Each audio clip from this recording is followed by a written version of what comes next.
What's up, guys? The Snowman here. Very exciting times if you're an NBA fan like myself. We've got the playoffs just around the corner.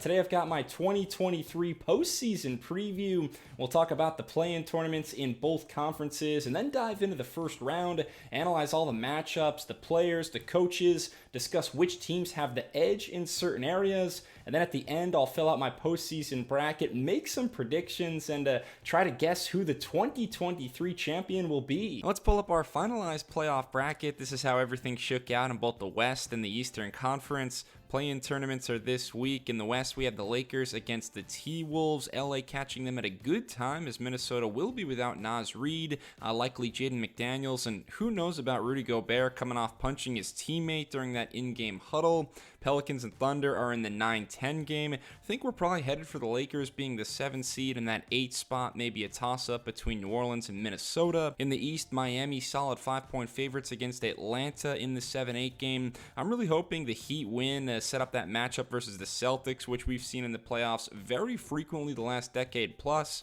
Toronto and Chicago will meet in the 9-10 game. To me, the 8th seed in the East, though, is a little redundant. Whoever comes out with it, likely to fall to the Bucks shortly thereafter. Maybe Toronto stands the best chance to build a wall against Giannis, but Atlanta, the odds-on favorite to claim the 8th seed. Let's go through each first-round matchup now, starting in the East with the Bucks, and one of the play-in teams, perhaps Atlanta. The one-seeded Milwaukee Bucks have been one of the lone constants in a topsy-turvy NBA season. Best record in the league, went on an impressive 16-game winning streak in the second half of the year. Giannis set to make his 5th straight first-team All-NBA after averaging 31 points, 12 boards, and 6 dimes. Drew Holiday and Brook Lopez have been incredible this year as well, but the Bucks' championship aspirations will likely hinge on the health of Chris Middleton. Of course, Middleton missed the playoffs last year as they fell to Boston in 7 games. Whoever comes out of the play-in here, Atlanta, Toronto, Chicago, I think they'll have a really tough time winning more than one game. Let's say it is Atlanta. They did manage to split the season series with the Bucks 2-2, but Holiday would be a nightmare matchup for Trae Young. That's a guy who's likely going to be on an all-defensive team this year. Physical, length, elite motor. Milwaukee should clamp down on whoever they play in round 1. I have the Bucks over the Hawks in 5 games. Next up is the 4-5 Cavs versus Knicks. Super entertaining matchup. This is by far the most competitive Eastern Conference first-round series. On one side, you've got the Bruisers from Cleveland, slowest pace in the NBA, second in defensive efficiency, elite rim protection with Evan Mobley and Jarrett Allen, explosive scoring from the backcourt tandem of Donovan Mitchell and Darius Garland. They have a very distinct identity.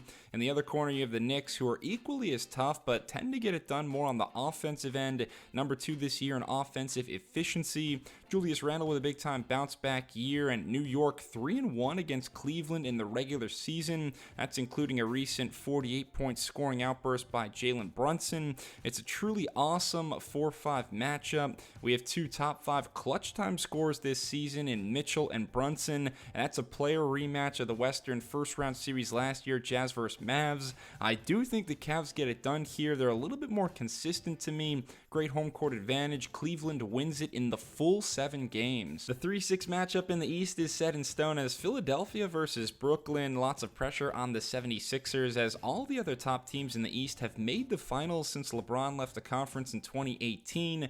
The Raptors had their run. Heat made the finals, Bucks in 21, and the Celts last year. Philly looking for their first conference finals appearance since 2001. So much at stake for Joel Embiid and James Harden. Embiid, the likely regular season MVP off the back of a year where he led the league in scoring with 33 points per game, 10 boards and 4 assists as well. Lots for Philly is going to depend on the health of Harden.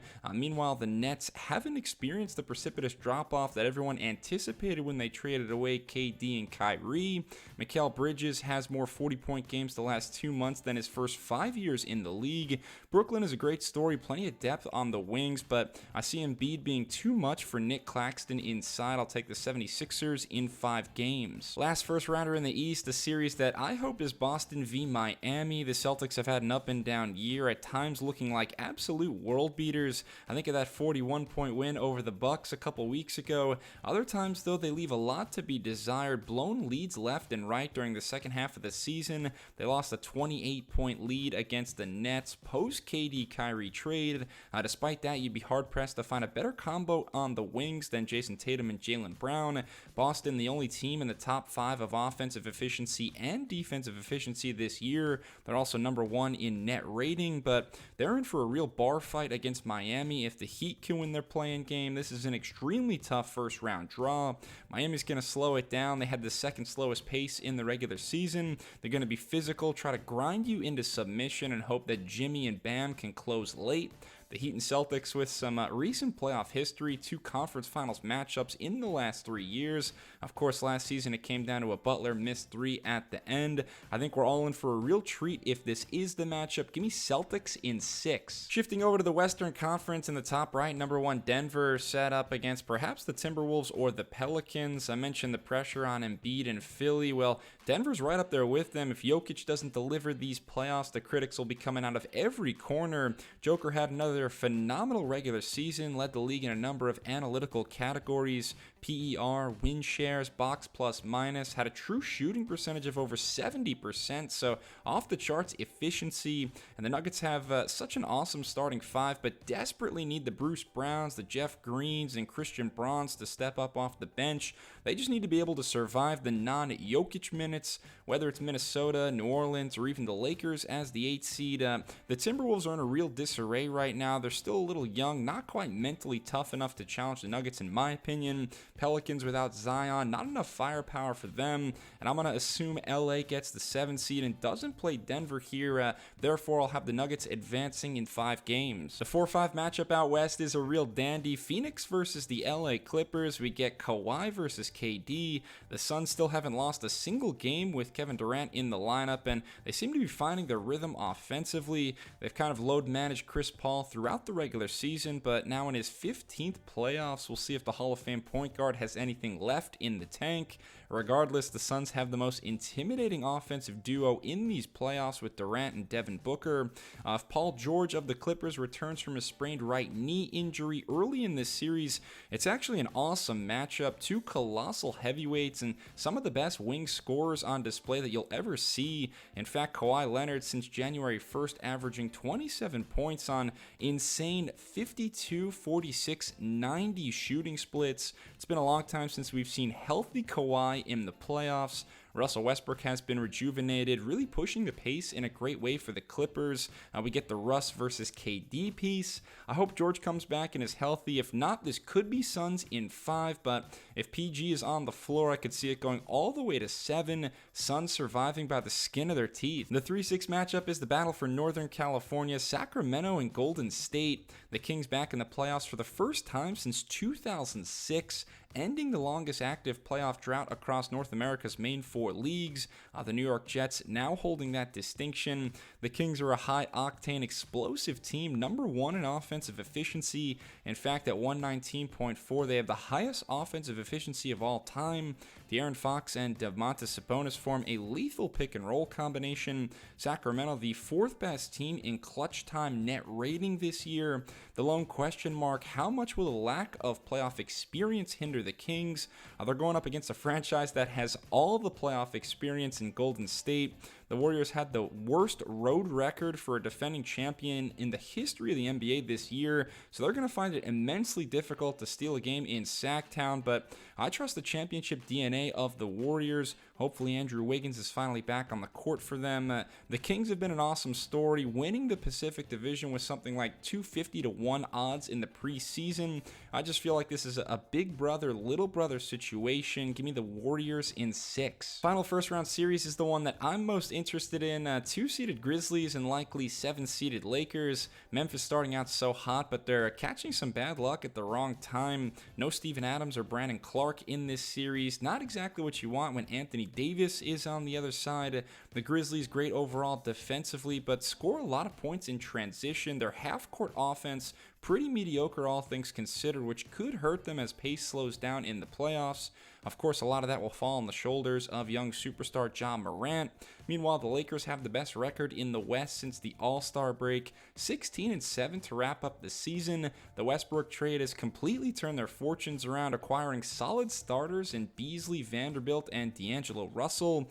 AD's been on a tear, stepping up when LeBron was out, and Austin Reeves averaging almost 20 points the last couple months too. They're all of a sudden kind of a scary team to face if Davis and LeBron can both maintain good health.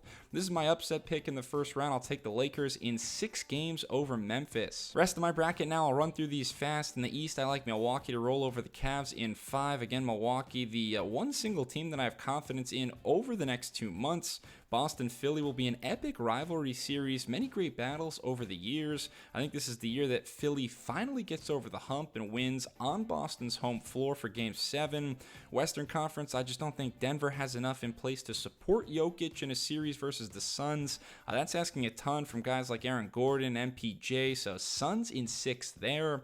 And as much as the LeBron fan in me wants to pick the Lakers, it's hard to go against a Warriors team with Wiggins. Draymond has always been a tough matchup for AD, so Steph and the Warriors in 6 games. East Finals, I have Milwaukee out-muscling Philly in 6. Tough for me to envision Harden staying fresh and healthy for the next 6 weeks. Lopez would be a decent defensive matchup versus Embiid. West Finals, we get Durant against his old friends in San Francisco. This is a matchup the Warriors will absolutely need Wiggins to try to neutralize KD. Overall, I just feel like Phoenix's offense is the safest bet in the West with their big 3. And then NBA Finals, I've kind of been hinting at it, but I like the Bucks to win their 2nd title in 3 years. Maybe they're going for a 3-peat right now if Middleton doesn't get hurt last year. Giannis remains the best player, though, in all the game to me. Until somebody takes that away from him, I think he can do a lot of the same things that Tatum did to Durant in the playoffs last year to make him uncomfortable. So Bucks in 6 in the 2021 NBA Finals rematch. Thanks a lot for watching my 2023 NBA playoff preview video. Please leave a comment. Let me know who you've got winning it all. Let me know what you agree, disagree with about my analysis today. Please give me a thumbs up, though, if you enjoyed it. And subscribe to the Snowman Sports Media for more basketball content and weekly videos. Cheers.